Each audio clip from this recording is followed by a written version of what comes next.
आज घर में सोया चिली इतने टेस्टी बनाए कि रेस्टोरेंट की भी उसके आगे फेल हो गए।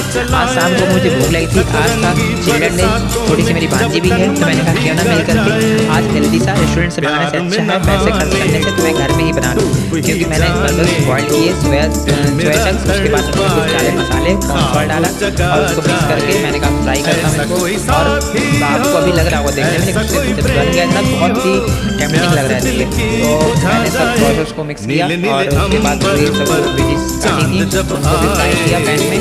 उसके बाद फ्राई होने के बाद मैं डाले उसमें सॉसेज और मिक्स किया उनको और उसके बाद डाल दिए सोया चंक्स और बहुत ही अच्छे लग रहे थे, बहुत ही हेल्दी लग रहे थे। और नेक्स्ट वीडियो में जरूर बताइएगा मैं क्या बनाऊँ और मैं उसको जरूर बनाने की कोशिश करूँगा। राधे राधे, मिलते हैं नेक्स्ट वीडियो।